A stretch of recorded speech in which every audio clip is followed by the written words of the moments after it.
लगता है शिवसेना भी चीन के इशारे पर काम कर रही है या चीन को फायदा पहुंचाने के लिए काम कर रही है। ऐसा शिवसेना क्यों कर रही है?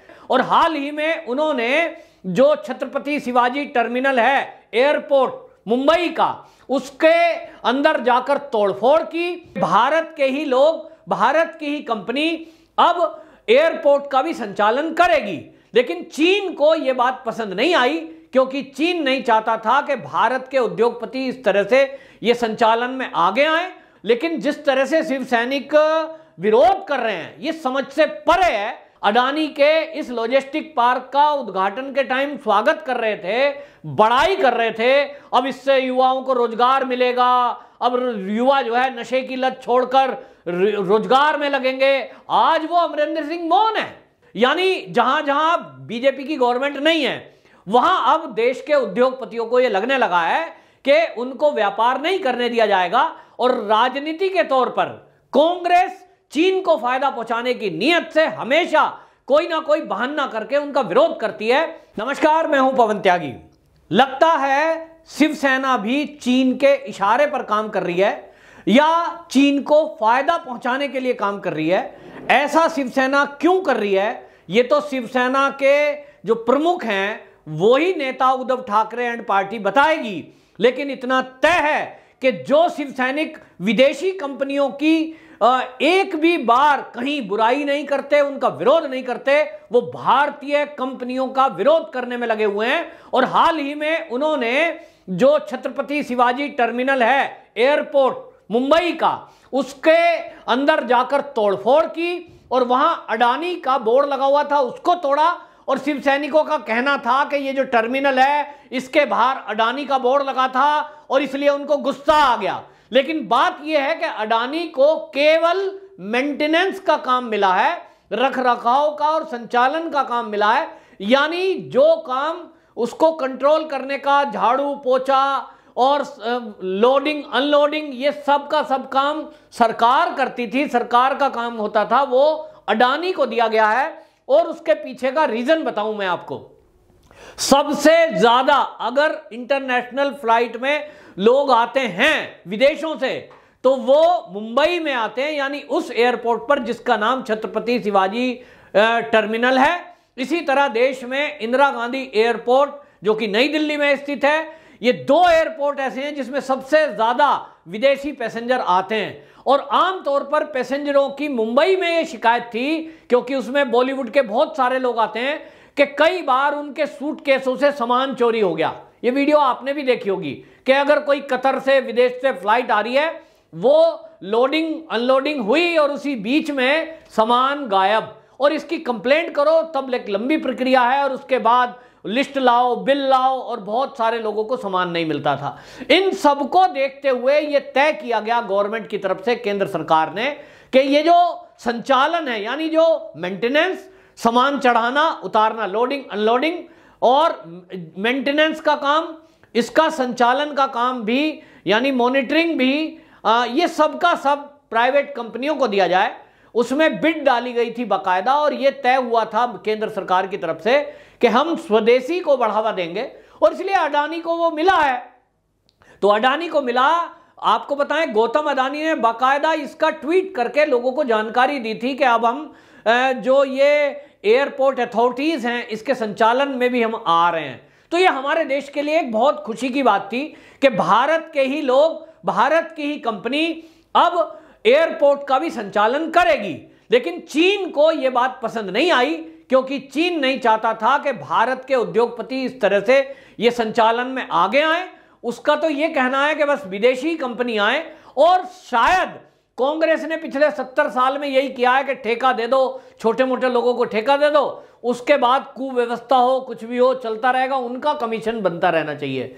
लेकिन अब गवर्नमेंट ने नियम बदले और एक बड़ी कंपनियों को यह जिम्मेदारी दी गई कि सारी जिम्मेदारी आपको हम देते हैं, इसका रखरखाव, मेंटेनेंस और जो साज सज्जा है, इसमें जो मॉडिफिकेशन करना है वो कोई कंपनी करेगी।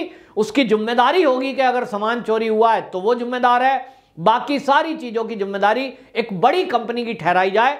और इसलिए ये देखते हुए इसको दिया था। लेकिन जिस तरह से शिव सैनिक विरोध कर रहे हैं, ये समझ से परे है। ये क्यों किया जा रहा है? शिव सैनिकों से मैं पूछना चाहता हूं कि अगर इस गौतम अडानी की जगह कोई विदेशी कंपनी इसका रखरखाव कर रही होती तब भी वो यही काम करते। और जो वो कह रहे हैं कि टर्मिनल छत्रपति शिवाजी है, भैया उसका टर्मिनल का नाम कहां बदला है? छत्रपति शिवाजी का नाम अभी भी छत्रपति शिवाजी ही है टर्मिनल। अडानी का बोर्ड लगा है केवल एक बाहर गेट पर पार्क में, तो वो लगाएगा क्योंकि भाई संचालन उसके पास है। कल को आप जितने भी एयरपोर्ट देखते हैं दुनिया के, क्या शिव सैनिक में उद्धव ठाकरे संजय राउत विदेशों में नहीं जाते?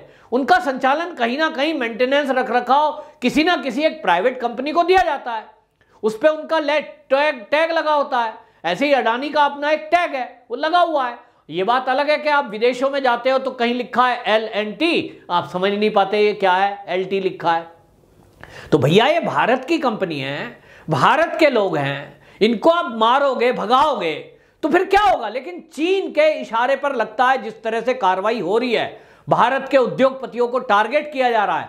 जिस तरह आप देखिए शिवसेना वालों ने कर दिया है वहां पे, इसी तरह आप देखिए पंजाब में भी क्या हो गया कि पंजाब में ये किसान आंदोलन के नाम पर पिछले दिनों हमने देखा कि किस तरह से अडानी का विरोध हुआ, किस तरह से वहां अंबानी का विरोध हुआ और जियो के टावर तोड़ दिए गए, जियो के टावरों को नुकसान पहुंचाया गया। क्यों?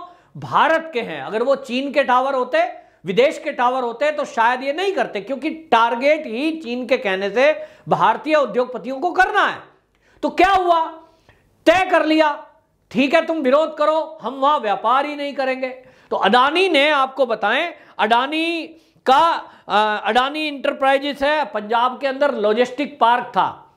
उस लॉजिस्टिक पार्क के जरिए अभी तक आपको बताएं वहां लगभग हजारों युवकों को पंजाब के उसमें रोजगार मिला हुआ था। सामान लाना लोडिंग अनलोडिंग, खेती बाड़ी का काम, ये सारा कुछ चल रहा था।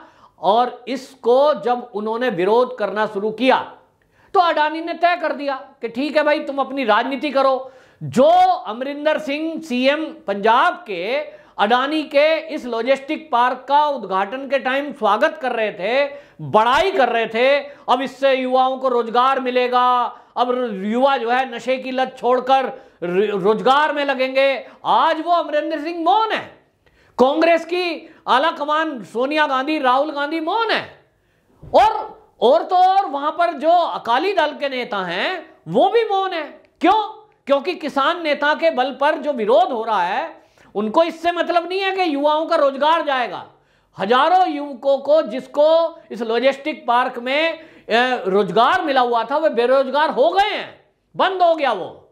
लेकिन अडानी पे क्या फर्क पड़ता है? ठीक है कुछ करोड़ रुपए का नुकसान होगा कि अपना प्लांट वो शिफ्ट करेंगे, तो जो उन्होंने पैसा खर्च किया है बिल्डिंग बनाने में वो उनका नुकसान है, लेकिन उस पर कोई फर्क नहीं पड़ना। फर्क पड़ना है पंजाब की जनता पर। इधर दूसरी तरफ अब जिस तरह के हालात देखे जा रहे हैं कि जहां शिवसेना की सरकार है, क्योंकि उसके साथ भी कांग्रेस है, तो वहां भी विरोध, पंजाब में विरोध, यानी जहां जहां बीजेपी की गवर्नमेंट नहीं है वहां अब देश के उद्योगपतियों को यह लगने लगा है कि उनको व्यापार नहीं करने दिया जाएगा। और राजनीति के तौर पर कांग्रेस चीन को फायदा पहुंचाने की नीयत से हमेशा कोई ना कोई बहाना करके उनका विरोध करती है। अब किसान आंदोलन के नाम पर विरोध हो रहा है और इसलिए उनको एक सुरक्षित जगह जो लगती है वो उत्तर प्रदेश लग रहा है, क्योंकि उत्तर प्रदेश में योगी सरकार ने पिछले 5 साल में जो काम किए हैं, जिस तरह से कानून का राज कायम किया है, जिस तरह से गृह मंत्री अमित शाह भी वहां पहुंचे और उन्होंने कहा कि कानून का राज कायम करने में यूपी नंबर 1 रहा है, तो अब लोगों को लग रहा है कि उत्तर प्रदेश में यदि हमने प्लांट लगाया, क्योंकि अगली बार भी योगी ही सरकार आने वाली है और बीजेपी ने जितने विकास के काम उत्तर प्रदेश में किए हैं, जो सड़कें बनी हैं, जो कॉलोनी बन रही हैं, जो लोगों को सुविधा मिली है, और इस समय जो कानून का राज है, सबसे बड़ी बात, लोगों के अंदर एक कॉन्फिडेंस आया है कि अब यहां बदमाशों की कोई जगह नहीं है, यहां बदमाशी करने वालों की कोई खैर नहीं है। और इसलिए उद्योगपतियों को एक कॉन्फिडेंस आया, तो चीन से उठ करके बहुत सारे उद्योगपति नोएडा में आ रहे हैं, यूपी के अलग अलग शहरों में अपना व्यापार बढ़ा रहे हैं। और इसीलिए आपको बताएं, अडानी ने भी नोएडा के अंदर शिफ्ट होने का तय किया है। योगी सरकार ने उनके लिए, आपको बताएं, अडानी इंटरप्राइजेज को 29,146 वर्ग मीटर की जगह नोएडा में दी है। और नोएडा अथॉरिटी ने सेक्टर 62 में 34,275 वर्ग मीटर ये जमीन जो है वो अपना प्लांट लगाने के लिए अडानी को दी है, जिसमें अडानी 2,500 करोड़ रुपए का इन्वेस्ट करने जा रहा है, अडानी इंटरप्राइजेज। और इससे लगभग अडानी जो हैं उनके सूत्रों का कहना है कि इस 2,500 ये करोड़ के निवेश से 2,350 यानी लगभग ये 2,500 के करीब ही युवकों को रोजगार मिलेगा। और इसके अंदर आईटी से जुड़े हुए जो लोग हैं उन बच्चों को भी रोजगार मिलने का इसमें बताया गया है। तो उत्तर प्रदेश एक तरफ से उद्योगपतियों के लिए एक बढ़िया जगह बन गई है। और इसके अलावा हमको ये देखना होगा कि जो विरोध कर रहे हैं पंजाब के अंदर, क्यों विरोध हो रहा है, ये पंजाब वालों को समझना पड़ेगा। चीन चाहता है कि पंजाब के युवक बेरोजगार हो जाएं, खाली हो जाएं, ताकि उनको फिर नशे की लत में लगाया जा सके, उनको फिर से आतंकवादी बनाया जा सके। ये क्या लॉजिक रखते हैं, कहेंगे साहब काम कुछ है नहीं, फिर वहां 1,000, 2 लाख, 1,000, 2,000 रुपए देके कहेंगे अपराध कर दो, 1,00,000, 2 लाख रुपए देके कहेंगे बम फोड़ दो, 1,00,000, 2 लाख रुपए देके फिर कहेंगे गोली चला दो मिलिट्री पे। और इस तरह से आतंकी बनाने का फिर से सपना देख रहा है चीन और पाकिस्तान। और उसके लिए वो राज्य तलाश रहा है कि कौन से राज्य ऐसे हों जहां बेरोजगारी फिर से फैलाई जाए, ताकि वहां लोगों को अपराधी और आतंकवादी बनाया जा सके। तो इसलिए यह समझना होगा पंजाब के युवकों को कि वो जिस तरह का विरोध इस किसान आंदोलन के नाम पर कर रहे हैं उससे किसी का नुकसान नहीं है, केवल और केवल पंजाब के युवकों का नुकसान है, क्योंकि उन्हीं का रोजगार खोने जा रहा है। और इसी तरह जो शिव सैनिक विरोध कर रहे हैं वो विरोध कर रहे हैं उद्योगपतियों का। तो इससे क्या होगा, इससे भी जो महाराष्ट्र के अंदर उद्योग धंधे कर रहे हैं लोग, वो छोड़ करके जाएंगे कहीं, और कहां आएंगे, तो उत्तर प्रदेश उनके स्वागत के लिए तैयार खड़ा है। निश्चित रूप से ये उत्तर प्रदेश वासियों के लिए अच्छी खबर है, वहीं महाराष्ट्र और पंजाब के लिए युवकों के लिए ये बुरी खबर है कि उनके शिव सैनिक और इधर कांग्रेस दोनों के चलते युवा बेरोजगार होने के लिए जा रहे हैं। वंदे मातरम।